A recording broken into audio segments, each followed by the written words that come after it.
Bonjour à tous, Olivier Tréca du Chasseur de Migrateurs. Alors, nous sommes le 16 novembre 2021 et on sort d'un week-end extraordinaire pour lequel les prévisions se sont révélées exactes à 20%. À 20% près. Bon, effectivement, bon, je pense que derrière, Thierry et Avril le diront, on s'est relativement planté. Je dis bien relativement, on ne s'est pas tous plantés. Enfin, on ne s'est pas tous plantés. On ne s'est pas planté complètement. C'est-à-dire qu'on s'est planté pour on va dire, en dessous du département du Nord. Non, au-dessus. Pour le département du Nord, la nuit de dimanche à lundi, la nuit d'ailleurs de samedi à dimanche, a été un petit peu, non, ça a été calme, mais a été comme prévu assez intéressante, avec une présence d'oies, hein, on l'avait dit, des rieuses, des cendrées. Et aussi quelques canards, en particulier des siffleurs, quelques sarcelles, quelques chippeaux. Mais en dessous de en dessous de cette ligne, eh bien, les oiseaux sont arrêtés. Alors, il y a bien eu quelques arrivées par la mer, hein, des oiseaux qui sont passés au-dessus de la mer et qui sont arrivés un petit peu en Normandie, baie du Mont-Saint-Michel. Etc. Mais ça a été quand même très médiocre et on aurait quand même pu s'attendre à une réponse un petit peu plus importante de la part des oiseaux à ce Moscou-Paris. Alors, quand même, il y a eu des changements par rapport aux prévisions météo. Les conditions étaient un petit peu différentes, avec en particulier du brouillard sur l'intérieur des terres en particulier. C'est pour ça qu'il y a eu quand même un petit peu plus d'oiseaux sur les côtes. Mais ça n'a pas été vraiment le déballage qui était prévu, et je m'en excuse. Et bon, je vois que ça a profité à certaines personnes pour faire de l'humour sur les réseaux sociaux. Bon, ça fait 5 ans que j'ai commencé à faire ça. Chaque année, il y a toujours des moments où on se plante. Mais il faut savoir en tirer les conclusions. Qu'est-ce que ça veut dire? Bon, on a eu un début de saison qui était exceptionnel. Ce genre de temps en septembre, ça nous aurait amené quelques PMA, hein, cette année. Ça nous a amené quelques PMA. Et en novembre, il n'y a pas vraiment de déclenchement. Alors, ça veut dire quoi? Ça veut dire que tous les oiseaux d'été, d'automne, les vrais migrateurs, entre guillemets, ils sont plus ou moins passés déjà. On arrive au 15 novembre. Les oiseaux qui sont en place commencent à être en place sur leur aire d'hivernage. Et puis, ils sont bien gras, ils sont bien portants. La nourriture est encore relativement disponible. Il fait pas très froid. Même si le vent est bon, ce ne sont pas des oiseaux qui vont partir vers un endroit qu'ils ne connaissent pas. Et ils préfèrent attendre. Donc, ça veut dire que qu'on passe d'une migration d'été à une migration d'hiver. Ça y est, on n'en était pas sûr. Est-ce qu'il y avait encore des oiseaux qui auraient pu passer, ou alors est-ce qu'on est sur une situation où les oiseaux sont déjà en hivernage, il leur faut un petit peu plus pour pouvoir se déplacer? Je pense qu'on est rentré dans le deuxième cas, et assez tôt dans la saison, hein, parce qu'en général c'est plutôt fin novembre. Bon, bien sûr, on a aussi un passé sur cette saison, avec un début de saison qui a été très bien, très bon, et donc beaucoup d'oiseaux sont passés. Et maintenant, il va falloir attendre un petit peu des conditions, enfin, attendre que les réserves de graisse diminuent, que les réserves de nourriture diminuent, et puis, ou alors qu'il y ait vraiment du froid qui arrive là-haut, ou de la neige. Alors l'enneigement n'est pas encore tel qu'il pourrait être. On a surtout de la neige sur la Scandinavie, mais on n'en a pas encore sur le sud de la Finlande, on n'en a pas encore sur le sud de la Suède, on n'en a pas encore sur la Biélorussie, on n'en a pas encore sur la Pologne. Bah voilà quoi, les oiseaux ils sont là-bas, ils sont tranquillous et ils vont pas bouger tant qu'on n'a pas de meilleures conditions. Alors ça peut arriver avec la lune, ça peut arriver avec vraiment des conditions un petit peu difficiles, ou alors les réserves qui commencent à baisser, etc. Mais pour l'instant, bah, c'est encore trop tôt, donc il va falloir patienter. Voilà. Bah écoutez, c'est pas compliqué. Je vais laisser la parole à Thierry qui, je pense, vous expliquer un petit peu la même chose. Et puis après, moi, je repasse derrière pour les prévisions de cette semaine.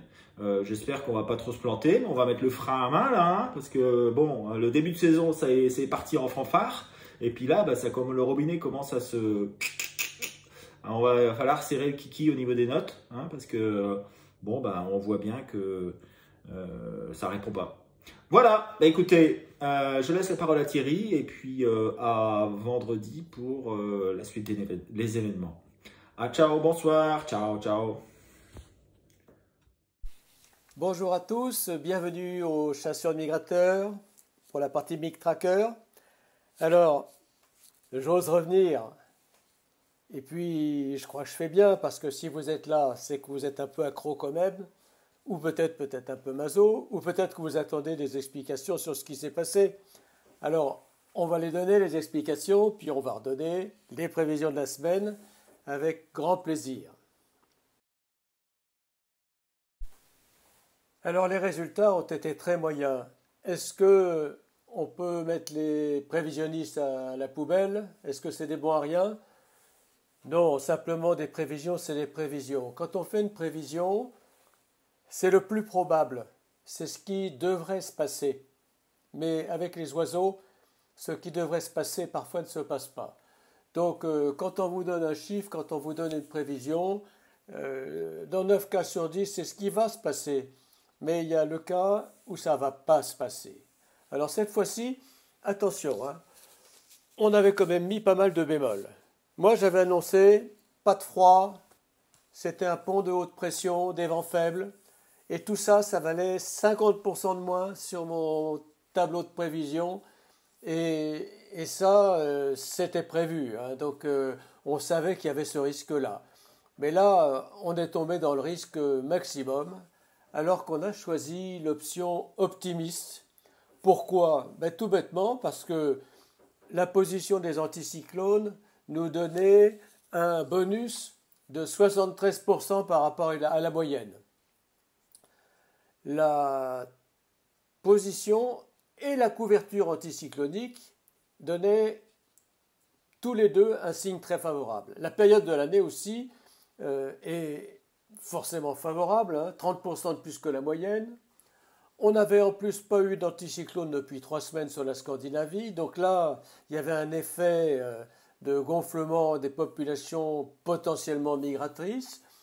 Les vents à Hambourg et dans le Benelux étaient prévus d'est, et ça, bonus de 52% par rapport à la moyenne, donc tout ça, c'était que du plus. Alors, tout ce plus-là a quand même donné une très grosse migration, mais malheureusement, cette grosse migration-là, comme certains ont dit sur Internet, elle s'est arrêtée presque à la frontière. En fait, elle s'est arrêtée aux Flandres, on va dire presque jusqu'à la Slack. Et puis, ça a été fini après. Donc, eh bien, quoi les autres? Il y a eu quelques toutes petites exceptions, mais ça a été minable dans l'ensemble. Quand je pense qu'il y a eu 6 fois plus de prélèvements dans les Flandres qu'en Normandie, 6 fois, bien plus encore. Et donc, il y a eu comme un blocage considérable. Alors, le blocage, il est probablement limité au fait qu'il y a eu du brouillard, un peu moins de vent que prévu, et puis que les oiseaux n'étaient vraiment pas décidés à bouger, pas décidés parce que probablement bien gras et sans besoin impératif de migrer tout de suite. Ceux qui sont passés, ils sont passés pour l'Afrique, l'Espagne, le Maroc. Là maintenant, c'est les migrataires à regret, comme on dit dans les livres. Hein. C'est ceux qui auraient décidé de ne pas bouger si le temps s'y met pas. Voilà. Voilà. Alors désolé pour le regret, pour le. Hein, on avait tous attendu que ça marche et puis ça n'a pas marché. Alors je voulais juste vous donner quelques éléments de la salle des machines. Il se trouve que quand on fait une prévision, on s'appuie sur des historiques.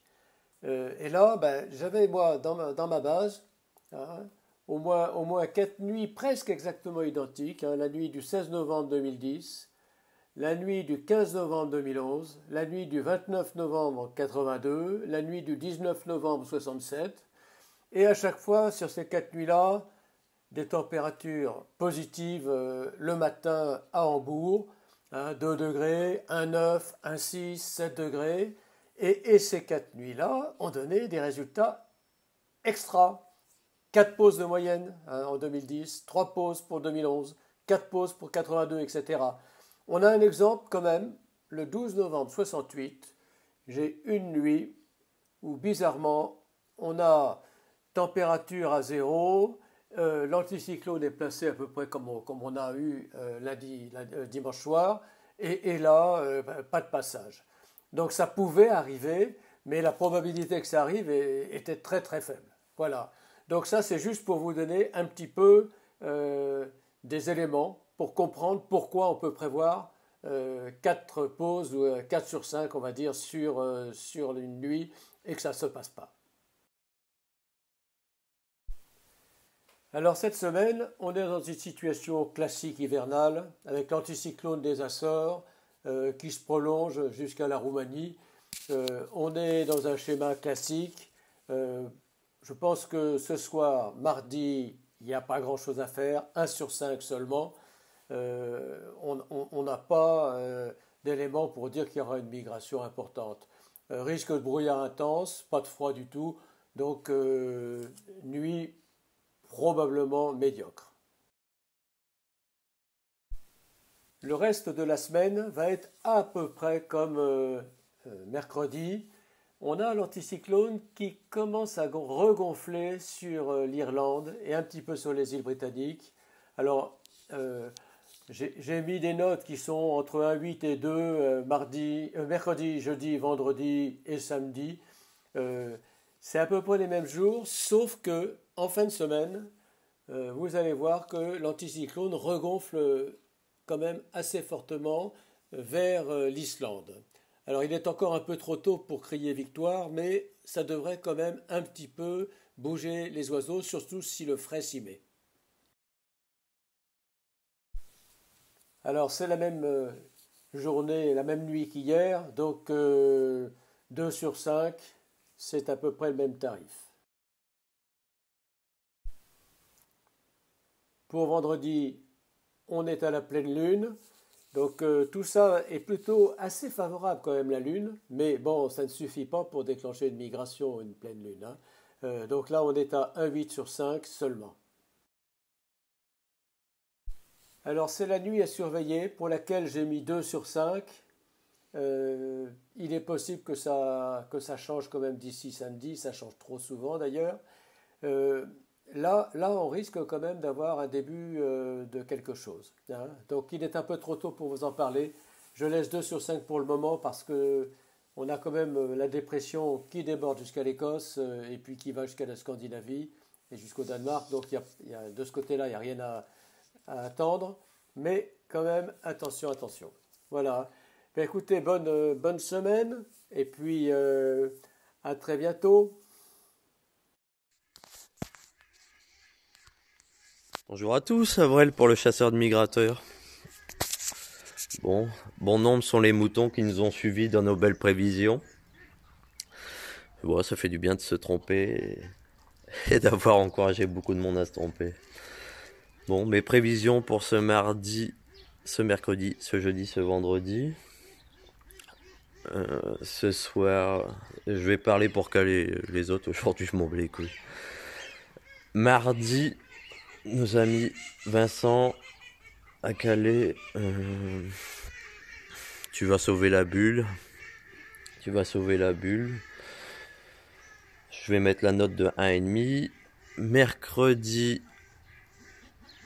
je monte la note à 1,8. Jeudi, la note à 2. Et vendredi, 1. Pourquoi ma montante mardi, mercredi, jeudi?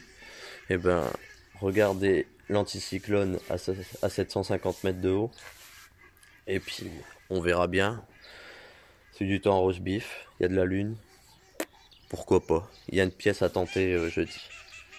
Allez, bonne brode à tous. Bon, me voici pour les prévisions.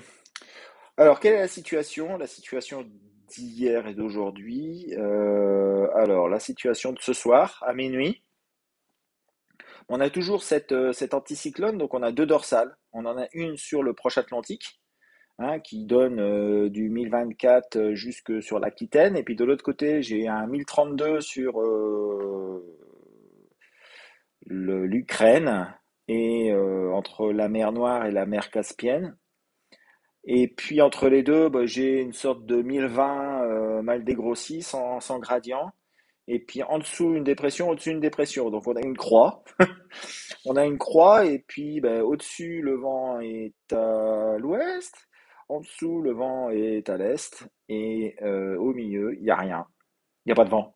Hein. Donc on a quand même des pressions qui montent sur l'Irlande. Il se pourrait peut-être qu'il y ait quelques oiseaux qui arrivent d'Irlande jusqu'au nord-ouest de la France. Ça pourrait le faire. Et puis éventuellement quelques oiseaux qui arriveraient sur le sud-est du pays, mais je pense qu'ils vont s'arrêter avant. Sachant que moi je suis en Bulgarie ici et le vent est bien, mais il fait quand même 13, 15 degrés pendant la journée. Ça va baisser un petit peu, mais ça va rester toujours comme ça. Donc pour l'instant, je vois pas vraiment d'oiseaux qui pourraient partir de là vers, vers l'ouest. Donc pour moi, un petit 1,5 sur le nord-ouest, un petit 1,5 sur le sud-est, partout ailleurs, ça devrait être très très calme. Sachant que sur l'est, il devrait y avoir probablement du brouillard. Voilà, ça va pas être génial. Ah, mardi à mercredi. Alors, mercredi à jeudi. Les pressions remontent sur la France. Les pressions remontent sur l'Ukraine et la Russie. Mais entre les deux, il y a une dépression. Donc, vent d'ouest sur le Benelux, vent d'ouest sur la Pologne, vent d'ouest sur la Baltique, d'ouest sur la Norvège, vent de sud sur la Sibérie. Bah, vous voyez, c'est pas terrible, hein. Bon, la seule chose qu'il pourrait y avoir, c'est sur le sud de la France, des oiseaux qui partent des réserves du nord-est pour arriver jusqu'au sud-est du pays, voire au sud-ouest. Il devrait y avoir du brouillard, enfin, un temps, pas de vent, donc probablement du brouillard un petit peu partout. Le temps sera très beau, hein, il va faire très beau, très sec, hein, mais pas de vent pendant la nuit et probablement du brouillard. Sincèrement, je vois pas quels sont les facteurs favorables. Mis à part la lune qui devrait monter, ça peut toujours provoquer un petit mouvement d'oiseau, mais pas des masses. Le 19, bah, c'est la même que la veille. Ça bouge pas. Ça bouge pas, mais alors pas du tout. Hein. Une haute dépression arrive sur l'Islande, et puis bah, les hautes pressions repartent vers la Volga, mais loin à l'est. Donc pour moi, il n'y a rien ça change rien. C'est la même chose que la veille. Peut-être des oiseaux qui partent de France pour aller un petit peu plus au sud. Vendredi et samedi, bah, c'est la même que la veille. L'anticyclone, il se place un petit peu nord-ouest, sud-est. Donc avec sur le sud-ouest du vent d'est, sud-est, mais bon, sinon rien de particulier. C'est un bon temps de remontée, hein. Mais bon, on est en novembre, on va quand même pas arriver jusque là. Euh, bon, quelques les oiseaux écossais qui pourraient arriver jusqu'au Danemark, mais mis à part ça, je vois rien de spécial. Non, non, non, peut-être quelques Islandais qui arriveraient sur l'Écosse, mais mis à part ça, rien du tout. La même chose que la veille. Alors samedi à dimanche, il y a un petit espoir. Alors, c'est la seule lueur d'espoir de la semaine, avec une dépression qui quand même se met sur la Russie. Donc ça va générer retour de nord sur la Sibérie avec une descente d'air froid, mais ça va pas être très très froid. Hein. Ça va être froid sur le Sibérie, un petit peu sur la Scandinavie, mais bon, alors du vent de nord sur les îles britanniques, du vent intéressant sur l'Islande. Il se pourrait qu'il y ait quelques oiseaux qui descendent sur le nord de la France, euh, sachant que sur le sud-ouest de la France, eh ben, ce sera toujours une zone sans vent, donc avec probablement des brouillards matinaux. Donc voilà, je pense qu'on pourrait peut-être monter à 2 étoiles, mais vraiment en tirant très fort sur le nord de la France, en particulier sur le nord-ouest et l'extrême nord, avec des sarcelles, des siffleurs, peut-être quelques onzons, mais rien de bien particulier, je pense. Après, bah, c'est blanc bonnet et bonnet blanc. Là, sauf que le vent passe un petit peu plus au nord et nord-est sur le Benelux. Donc là, ça pourrait peut-être intéresser quelques oiseaux. Euh, le froid commence à quand même à arriver sur la Pologne, etc. Mais bon, j'y crois moins bien. Et puis en plus, c'est assez loin. Donc tout va dépendre un petit peu si les pressions vont pouvoir se mettre plus sur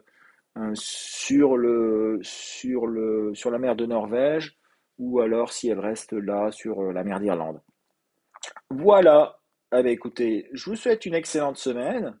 Euh, voilà, pour moi, la seule chose qui pourrait un petit peu améliorer les choses, ce serait donc la meilleure nuit, ce sera probablement de samedi à dimanche la semaine prochaine. Mais sinon, en attendant, mis à part quelques mouvements très spot, réserve ou dû à la lune, il ne devrait pas y avoir grand-chose. Voilà, bah écoutez, de nouveau une bonne semaine, à bientôt et à vendredi prochain pour la mise à jour. Ciao!